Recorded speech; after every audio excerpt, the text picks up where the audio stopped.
Shalom saudara, saat ini kita akan belajar kembali kebenaran firman Tuhan yang terdapat dalam Wahyu pasal yang ke-6, khusus ayat yang kedua.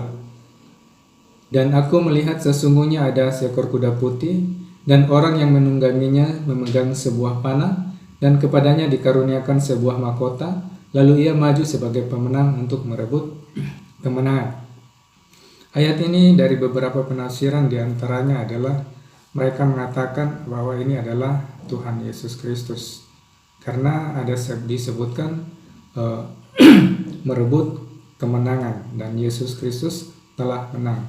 Memang benar saudara, Tuhan kita Yesus Kristus telah menang seperti dalam kitab Wahyu pasal yang kelima ayat 5. Akan tetapi satu dari tua-tua itu berkata kepada aku, berhentilah menangis, lihat singa dari suku Yehuda, keturunan Daud telah menang, sehingga ia dapat membuka gulungan kitab itu dan 7 segelnya. Nah, jadi saudara, singa dari Yehuda atau Tuhan Yesus Kristus telah menang untuk membuka segel tersebut. Yang segel tersebut diantaranya adalah pembukaan meterai pertama kuda putih itu. Jadi itu satu adalah tidak mungkin. Yang membuka segel itu juga yang melakukan, yang dipanggil berkata mari, sehingga majulah seekor kuda putih yang memegang sebuah panah.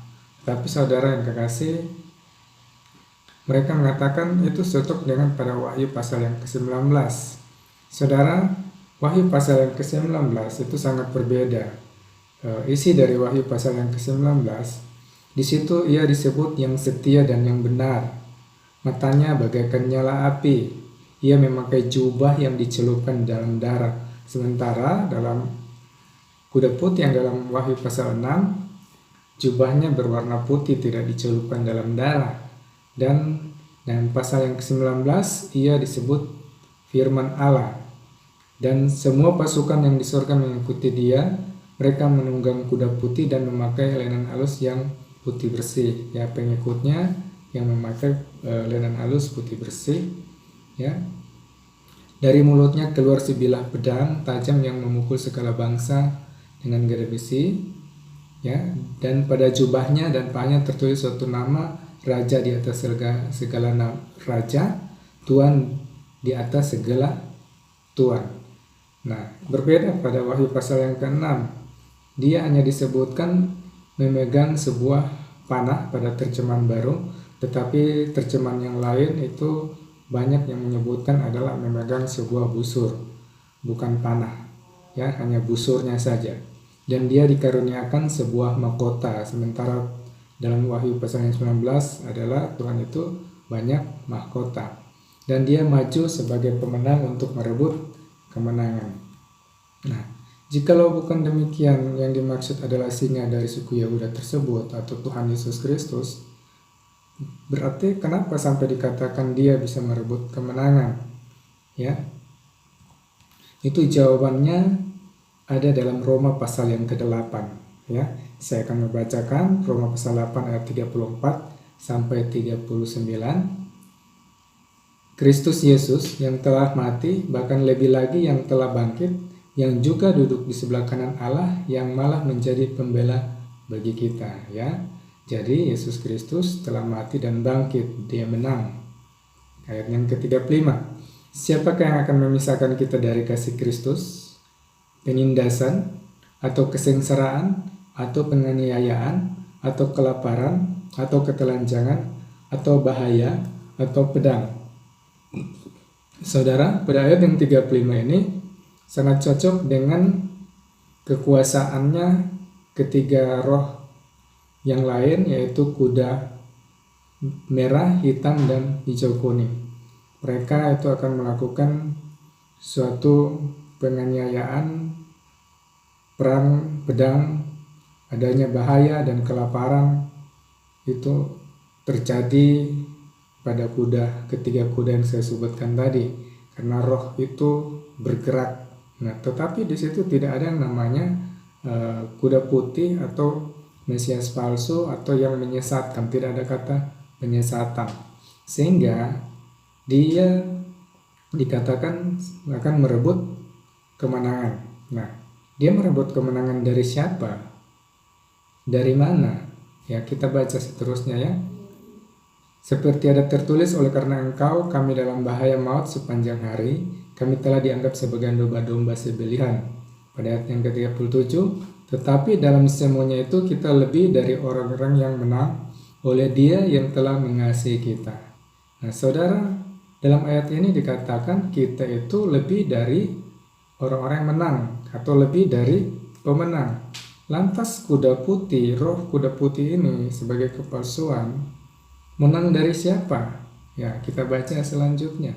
Sebab aku yakin baik maut maupun hidup, baik malaikat-malaikat maupun pemerintah-pemerintah, baik yang ada sekarang maupun yang akan datang. Ayat 39, atau kuasa-kuasa, baik yang di atas maupun yang di bawah, maupun suatu makhluk lain tidak akan dapat memisahkan kita dari kasih Allah yang ada dalam Kristus Yesus Tuhan kita. Nah, saudara, garis bawahi yang ada dalam Kristus Yesus Tuhan kita. Jadi kita hidup dalam kasih karunia Allah dan kita tetap berada di dalam Kristus Yesus Tuhan kita, maka kita akan disebut orang yang lebih dari pemenang. Sementara kuda putih itu merebut kemenangan dari siapa? Yaitu kita baca ya dalam Wahyu pasal yang 12 ayat 4, dia dinubuatkan dan dia dilukiskan sebagai dan ekornya menyeret sepertiga dari bintang-bintang di langit dan melemparkannya ke atas bumi. Ya, jadi di sini menunjukkan suatu roh dari iblis itu. Ekor di sini adalah pengikut-pengikutnya yang menjadi nabi-nabi palsu, akan mengajarkan pengajaran-pengajaran yang palsu, yang bukan pengajaran Kristus, dan mereka ini akan menyeret yang membuat orang lain murtad alias beralih dari kepercayaan mereka, entah itu mereka dari kenyataan hidup mereka kawin dengan yang berpindah dari kepercayaan mereka, atau ada suatu paksaan dan pegangan mereka tidak teguh di dalam Tuhan sehingga mereka beralih kepercayaan mereka atau lain sebagainya. Ya, jadi mereka tidak hidup dalam kasih Tuhan Yesus Kristus, tidak hidup dalam Tuhan. Ya, mereka inilah yang akan terseret oleh ekor naga atau kuda putih itu. Ya, orang yang menungganginya adalah iblis itu sendiri yang menyamar sebagai malaikat terang sesuai dalam 2 Korintus 11 ayat 13 sampai 15 ya. Sebab orang-orang itu adalah rasul-rasul palsu, pekerja-pekerja curang yang menyamar sebagai rasul-rasul Kristus. Hal itu tidak usah mengherankan, sebab iblis pun menyamar sebagai malaikat terang. Jadi bukanlah suatu hal yang ganjil jika pelayan-pelayannya menyamar sebagai pelayan-pelayan kebenaran. Kesudahan mereka adalah setimpal dengan perbuatan mereka. Jadi penunggang kuda putih adalah malaikat terang atau kepala setan itu yang menyamar sebagai malaikat terang. Dia dalam bentuk roh tersebut mempengaruhi nabi-nabi palsu, rasul-rasul palsu yang disebut nabi-nabi palsu dan rasul-rasul palsu dan lain sebagainya. Dan disebut juga dalam nubuatan akan muncul Mesias-Mesias palsu. Nah, orang atau sosok pribadi orang yang menjadi rasul palsu, Mesias palsu tersebut disebut juga antikristus. Rasul palsu tersebut adalah kuda itu sendiri ditunggangi oleh penunggang, yaitu malaikat terang. Nah, jadi menunjukkan sesuatu di sini adalah betapa bahayanya dari yang lebih berbahaya dari keempat kuda ini, yaitu kuda putih, bukan kuda merah, kuda hitam, hijau, kuning atau kelabu. Ya, memang bisa mendatangkan kematian jasmani dari ketiga kuda, yaitu merah, hitam, dan kelabu atau hijau kuning, kematian jasmani. Tetapi itu tidak akan memisahkan kita dari kasih karunia Kristus, karena kita hidup tetap di dalam Tuhan. Tetapi yang sanggup memisahkan kita dari kasih Kristus karena Dia akan merebut kemenangan, akan menyeret sepertiga bintang di langit dari ekor naga tersebut, atau kuda putih ini akan berhasil merebut kemenangan, membuat orang murtad beralih kepercayaan mereka percaya kepada Yesus sebagai juru selamat mereka. Itu lebih berbahaya. Karena apa? Kematian yang sesungguhnya, roh mereka mati, jiwa mereka mati, karena mereka akan direbut kembali menjadi pengikut setan, pengikut iblis. Mereka akan masuk kembali pada kerajaan maut. Mereka akan kembali pada manusia yang berdosa, ya, karena oleh suatu pengajaran yang menyesatkan. Jadi itu jawabannya, bahwa kenapa kuda putih itu disebut pemenang, karena mereka akan menang daripada orang-orang yang tidak sungguh-sungguh tinggal di dalam Tuhan. Mereka sekedar percaya, sekedar menjadi orang Kristen. Itu jawabannya dalam Roma 8 ayat 34 ayat 3 sampai 39. Jadi saudara yang tetap setia di dalam Tuhan tidak perlu khawatir dari kemenangannya kuda putih ini, dari kepalsuan tersebut, ya saudara yang kasih. Nah, sementara saudara juga bisa disebut kuda keagungannya Tuhan yang tetap setia di dalam Tuhan, seperti bangsa Israel dinubuatkan dalam kitab Sakaria ayat 10 sampai 35. Di situ kaum Yehuda kaum Yehuda dan membuat mereka sebagai kuda keagungannya Tuhan dalam pertempuran, ya. Dan pada ayat yang kelima, dan mereka akan membuat malu orang-orang yang mengendarai kuda. Ya, bangsa Israel ini dari kaum Yehuda, diantaranya Yesus lahir dari kaum Yehuda, dari keturunan Daud, itu akan membuat malu orang-orang yang mengendarai kuda. Apa artinya? Jadi pengendara-pengendara kuda ini, roh yang pertempuran alam roh tersebut dari kuasa-kuasa iblis akan malu karena kemenangan dari Tuhan Yesus Kristus dan juga dari kaum Israel. Kemenangan di mana bangsa Israel pada hari-hari terakhir sebagiannya yang sisa akan diselamatkan. Dinubuatkan dalam kitab Wahyu adalah 144.000 bangsa Israel. Itu pembukaan materai bagian ke-6, ya, diungkapkan dalam bagian B. Yang bagian A adalah di mana Tuhan mulai bergerak mendatangkan bencana-bencana alam, tanda-tanda di langit. Itu materai ke-6 bagian A. Materai ke-6 bagian C itu tentang orang-orang bangsa-bangsa lain yang menjadi percaya kepada Yesus Kristus, dan mereka yang berlaku setia, dan mereka yang hidup mengikuti jalannya Roh Tuhan untuk memenangkan jiwa dalam pelayanan mereka. Mereka juga disebut kuda, artinya ditunggangi oleh Roh Kristus, ditunggangi oleh Roh Kudus. Itu dinubuatkan dalam kitab Yoel pasal yang kedua, ya, sampai kelima. Saudara bisa baca di sana dan ayat-ayat seterusnya, di mana itu terjadi di penghujung akhir zaman. Saya bacakan pada ayat yang keempat, ya. Rupanya seperti kuda dan seperti kuda balapan mereka berlari. Ya, pada ayat yang ke-1, tiuplah sangkakala di Sion dan berteriaklah di gunungku yang kudus, biarlah gemetar seluruh penduduk negeri, sebab hari Tuhan datang, sebab hari itu sudah dekat. Ya, suatu hari gelap gulita dan kelam kabut, suatu hari berawan dan kelam pekat, seperti fajar di atas gunung-gunung, terbentang suatu bangsa yang banyak dan kuat, yang serupa itu tidak pernah ada sejak purbakala dan tidak akan ada lagi sesudah itu, turun-temurun pada masa yang akan datang.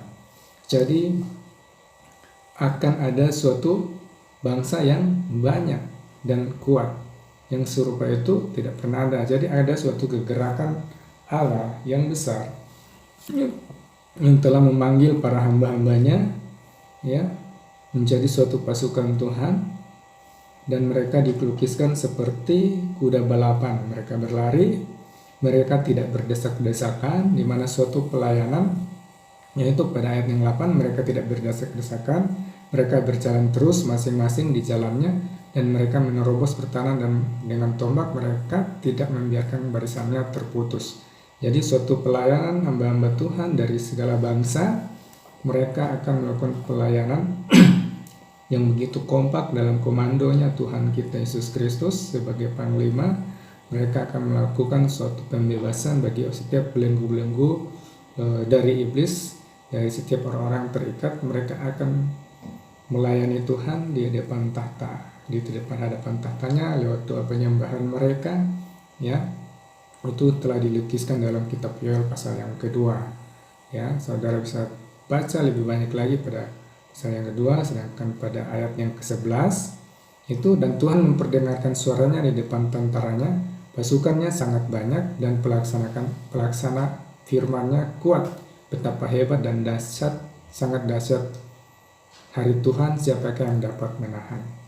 Jadi ketika Tuhan melawat bangsa Israel di 1x7 masa terakhir kembali, ya, yang turun dahulu adalah para malaikatnya yang disebut juga pasukan Tuhan, dan juga para hamba-hamba Tuhan untuk memenangkan bagi Israel ada 144.000, dan bagi bangsa-bangsa lain itu yang tidak terhitung jumlahnya, yaitu pasukan tersebut sangat kuat. Dan pada hari itu dilukiskan suatu kejadian persis sama dengan pembukaan materai ke-6, di mana suatu hari gelap gulita dan kelam kabut. Nah, jadi saudara, ketika pembukaan materai ke-6, ke-5 dan ke-6, di situ mulailah terjadinya lawatan Tuhan bagi bangsa-bangsa, bagi bangsa Israel, dan itulah 1x7 masa dimulai. Suatu tuaian yang besar terjadi dari sisi gereja, dari sisi dunia ini banyak orang yang murtad dan banyak orang yang tambah setia kepada Tuhan oleh penderitaan yang akan muncul tersebut, dan banyak orang yang akan binasa. Dari sisi iblis juga akan giat, di mana mereka tahu hari mereka sudah dekat, harinya Tuhan sudah dekat, sangat singkat itu akan terjadi. Nah, saudara yang dikasih dalam Tuhan, kita baca dalam Sefanya 1 ayat 7, ya, sebagai tambahan, berdiam dirilah di hadapan Tuhan Allah, sebab hari Tuhan sudah dekat. Sungguh Tuhan telah menyediakan perjamuan korban, ya, perjamuan korban, dan telah menguduskan para undangannya. Ayat yang ke-8, pada hari perjamuan korban, Tuhan itu akan menghukum para pemuka, para anak-anak raja, dan semua orang yang memakai pakaian asing. Jadi ada dua hal, perjamuan korban, di mana Tuhan, penggenapan dari Tuhan berkarya dalam kuasanya, itu penggenapan dari pembukaan materai ke-6.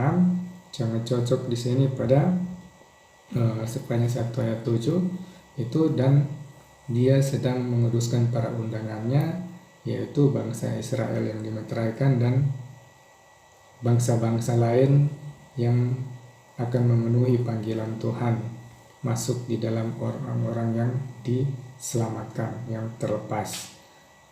Pada ayat yang ke-14, Sefanya 1 ayat ke-14, sudah dekat hari Tuhan yang hebat itu, sudah dekat dan datang dengan cepat sekali.